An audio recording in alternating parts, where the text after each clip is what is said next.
Hi guys. तो यार आज मैं जो आप लोगों के लिए वीडियो दे रहा हूँ ना, आपके लिए गेम चेंजिंग होने वाली है, क्योंकि मैं आपको बताऊंगा कि ऐसे कम से कम टाइम में आप ज़्यादा से ज़्यादा मार्क्स स्कोर कर सकते हो। एंड मैं तुम्हें एक मज़े की स्टोरी बताऊं भाई, जब मैं स्कूल में था ना 11th क्लास तक मैं बिल्कुल फेलियर्स के ग्रुप में रहता था भाई। मेरे दोस्त पूरे साल पढ़ते थे एंड मैं पढ़ता था सिर्फ आखिरी रात। एंड रिजल्ट आने पर मेरे दोस्त बिल्कुल बॉर्डर लाइन पर फेल हुए होते थे एंड मैं इज्जत के साथ पास हो जाता था। इसमें कोई बड़ी बात नहीं है, पर बड़ी बात तब है जब मैंने अपने वही स्टडी प्रिंसिपल्स क्लास 12th में आखिरी रात लगाने की बजाय पूरे साल यूज करे। क्योंकि भाई मैं वो बच्चा नहीं हूं यार जो 10-12 घंटे पूरे साल पढ़ सके। मैं अपना रिस्पेक्टेबल एक लिमिटेड अमाउंट पढ़ा और भाई पूरे साल अपने प्रिंसिपल्स के थ्रू पढ़ा, जिनसे कि मेरे 12th में 95.25% आए और मेरे टाइम में वो टॉपर्स के परसेंटेज कंसिडर होते थे और मेरा SRCC में एडमिशन हो पाया। तो भाई अगर आप वो बच्चे हो जो 10-12 घंटे नहीं पढ़ सकता, या फिर आप वो बच्चे हो जो कि भाई अब अपनी पढ़ाई चालू कर रहा है, अभी तक बहुत कम पढ़ा हुआ है, तो आपके लिए मैं 3 प्रिंसिपल्स ला रहा हूं। आपको ये बिल्कुल जानना जरूरी है ताकि आपकी प्रोडक्टिविटी बढ़ पाए। एंड लास्ट प्रिंसिपल आपके लिए सबसे बड़ा गेम चेंजिंग प्रिंसिपल होने वाला है। तो लेट्स स्टार्ट। तो भाई सबसे पहले स्टार्ट करते हैं respect your study space and time. कहने का क्या मतलब है, एक स्टोरी से समझाता हूँ यार। जब क्लास 12th में था ना, मैं स्कूल अपना बहुत बंक मारता था। मैं तुम्हें क्लियर बोल रहा हूँ भाई, मैं स्कूल नहीं अटेंड करता था। मेरी अटेंडेंस 20% थी, उसमें भी मैंने पता नहीं कितने ही बंक मारे। पर एक चीज बोल रहा हूँ, मैं बंक इसलिए मारता था क्योंकि मुझे पता था मैं स्कूल जाके बिल्कुल पढ़ाई नहीं करता, मेरे से पढ़ाई नहीं होगी, टाइम वेस्ट होगा।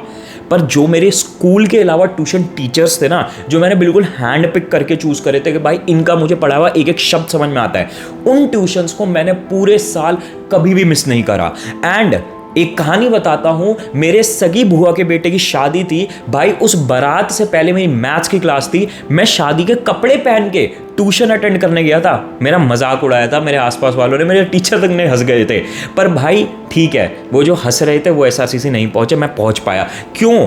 क्योंकि मैं अपने स्टडी के स्पेस की रिस्पेक्ट करता था। जहां नहीं पढ़ रहे नहीं पढ़ रहे, पर जहां पढ़ रहे हैं ना वहां पे कभी मिस नहीं करा, चाहे बीमारी हो जाए चाहे घर में फंक्शन आ जाए। तो भाई आपको अपना स्टडी स्पेस बनाना है। आपके वो ट्यूशन टीचर हो जिनसे आप बिल्कुल शिद्दत से सीखते हो, आपके यूट्यूब टीचर हो जिनसे शिद्दत से सीखते हो, उनके साथ अगर पढ़ने बैठ रहे हो उसको कभी मिस नहीं करना, उसको पूरे फोकस से पढ़ना है। एंड आपके घर में जो स्पेस है, जैसे मेरे घर में तो मेरा बेड था भाई, उस जगह अगर मैं पढ़ने बैठ गया ना तो मुझे कोई डिस्ट्रैक्ट नहीं करेगा, मेरा कहीं और ध्यान नहीं जाएगा। उस स्पेस की मैं पूरी रिस्पेक्ट करता था। तो आपको अपने स्टडी स्पेस की रिस्पेक्ट सीखनी है एंड अपने स्टडी टाइम की भी रिस्पेक्ट सीखनी है। मतलब भाई जब आप ब्रेक पे हो पूरा ब्रेक लो, उस ब्रेक में ना ये गिल्ट मत लो यार मैं पढ़ क्यों नहीं रहा, पढ़ क्यों नहीं रहा, पढ़ क्यों नहीं रहा। बट जब आप पढ़ने बैठो ना पूरे फोकस से पढ़ने बैठो। देखो अगर आप किताब लेके बैठ रहे हो 6-7-8 घंटे, ठीक है, बट आपने पढ़ा उसमें 1 घंटे का है भाई, ठीक है, तुम अपने माँ बाप को झूठ बोल लोगे, अपने आप से तो नहीं झूठ बोल पाओगे ना। तुम्हें पता है, तुम्हारे दिल को पता है कि तुमने वो 6-7 घंटे किताब बस तुम लेके बैठे हो, पर तुमने पढ़ाई कुछ नहीं करी है। तो भाई आप 15 मिनट बैठो पढ़ने, पर वो 15 मिनट अगर आप पढ़ने बैठ रहे हो ना तो पूरे फोकस से बैठना। मैं पर्सनली टाइम डिवाइड करके नहीं पढ़ता था, मैं पर्सनली चैप्टर के पेजेस या टॉपिक्स डिवाइड करके पढ़ता था कि भाई ये टॉपिक कंप्लीट होने के बाद मैं ब्रेक लूंगा। ब्रेक बहुत इंपॉर्टेंट है, दिमाग को रिलैक्स करना बहुत इंपॉर्टेंट है, बट जब आप पढ़ने बैठ रहे हो ना उस पढ़ाई में पूरा डूबना बहुत इंपॉर्टेंट है। एंड आपको मैं एक ट्रिक बताता हूं जिससे आपको पता चलेगा कि आप फोकस होकर पढ़ रहे हो नहीं पढ़ रहे हो। सिंपल सी बात है, अगर आप पढ़ाई कर रहे हो और आपको एक लाइन 5-5, 6-6 बार पढ़ने में भी समझ नहीं आ रही या इतना टाइम लग रहा है पढ़ने में, देखो डिफिकल्ट चीज को समझने में टाइम लग सकता है, 2-3 रीड लग सकते हैं, बट एक सिंपल सी भी लाइन को अगर आपको 3-4 बार पढ़ना पड़ रहा है समझने के लिए, तो यानी तुम्हारा फोकस नहीं है। सिर्फ इंग्लिश नहीं पढ़नी हमें अपनी किताबों से, हमें उसको समझना है, हमें उसको एब्जॉर्ब करना है, उसको दिमाग में बिठाना है। उस चीज के लिए आपका फोकस जरूरी है। एंड नहीं है तो उस फोकस को बनाओ, अपने सारे डिस्ट्रैक्शंस को साइड कर दो एंड अपने आप से कमिट करो कि यार मैं 10 मिनट पढ़ूंगा, पर ये 10 मिनट पूरे फोकस से पढ़ूंगा। एंड ट्रस्ट मी, मेरे लिए ये चीज सबसे यूजफुल थी। अब सुनो दूसरी चीज, लिमिट योर रिसोर्सेज। अपनी पढ़ाई के रिसोर्सेज लिमिट कर दो। और मैं तुम्हें एक सीक्रेट बताता हूं, बोर्ड्स में अगर तुम्हें 90% अबव लाने हैं ना, तुम्हें सिर्फ 2 चीजें करनी है, एक NCERT और एक प्रीवियस ईयर पेपर्स। अकाउंट्स और इकोनॉमिक्स इसमें एक्सेप्शन है, अकाउंट्स और इकोनॉमिक्स में हम रेफरेंस बुक्स यूज करते हैं, बट बाकी सारे सब्जेक्ट्स के लिए एनसीईआरटी और प्रीवियस ईयर कर लेना, तुम्हारे 90 बिलो तो जाएंगे ही नहीं, मोर देन इनफ है 90 अबव लाने के लिए। हमारी प्रॉब्लम क्या होती है, हम बहुत सारे रिसोर्सेज ढूंढ के उनको पढ़ने की कोशिश करते हैं, जो कि नहीं करना।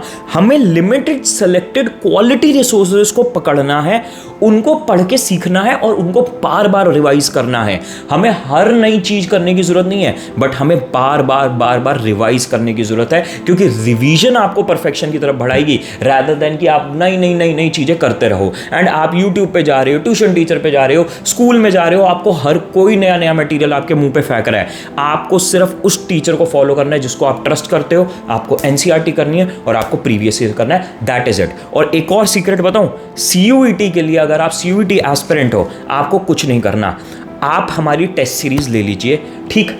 आपको प्रॉपर उस टेस्ट सीरीज में क्वेश्चन बैंक मिलेंगे सीयूईटी के, आपके कॉमर्स सब्जेक्ट के, उसके अलावा आपको फुल लेंथ मॉक और टॉपिक वाइज मॉक मिलेंगे सारे सब्जेक्ट्स के। आपके वो इतने वेल क्यूरेटेड हमने क्वेश्चंस बनाए, बिल्कुल एग्जाम लाइक एनवायरनमेंट के, कि भाई हमारे लास्ट ईयर के टॉपर्स ही सब कुछ बता देते हैं कि कितना तगड़ा हमारा रिजल्ट रहा और कितने तगड़े एक्यूरेट हमारे क्वेश्चंस रहे। तो आपको अपनी पढ़ाई करनी है बोर्ड्स की, और साथ के साथ जिस चैप्टर्स को आप पढ़ते जा रहे हो उनके टॉपिक वाइज टेस्ट और फिर उस सब्जेक्ट के फुल लेंथ टेस्ट लगाने हैं, क्वेश्चन बैंक करना है। एंड मैं आपको श्योरिटी दे रहा हूं, आप टॉपर बन के निकलोगे। एंड आप एनरोल करोगे ना, आपके सबसे पहली चीज बहुत ही ज्यादा सस्ते मॉक्स है, ठीक है, कोई आपको लोड नहीं पड़ेगा, एंड अगर पसंद नहीं आए तो भी मनी बैक गारंटी, ठीक। चलो अब थर्ड सुन लो, सबसे ज्यादा इंपॉर्टेंट, सबसे ज्यादा जिस चीज को मैंने अपने स्टूडेंट्स को सिखाया है, फेवरेट चीज, आपको memorise, stop memorising your subjects. कहने का मतलब क्या है भाई, देखो आप ये जो रटने की कोशिश कर रहे हो ना, बिजनेस स्टडीज, इकोनॉमिक्स, इंग्लिश, ये आपका सबसे ज़्यादा टाइम खा रहा है। आपको समझना पड़ेगा, एक स्टोरी के थ्रू मैं बता रहा हूँ भाई। जब मैं पढ़ाता था ना अपने स्टूडेंट्स को ऑफलाइन, मैं बिजनेस स्टडीज़ पढ़ाता था, पर मैं बिजनेस स्टडीज़ के साथ साथ ना अपने स्टूडेंट्स को सबको एक टास्क देता था कि भाई किसी भी रैंडम टॉपिक पे तुम एक पेज का आर्टिकल लिख के आओगे और उसे मैं कल चेक करूँगा। मैं बीएसटी का टीचर होते हुए इंग्लिश के आर्टिकल्स लिखवा के चेक करता था। क्यों?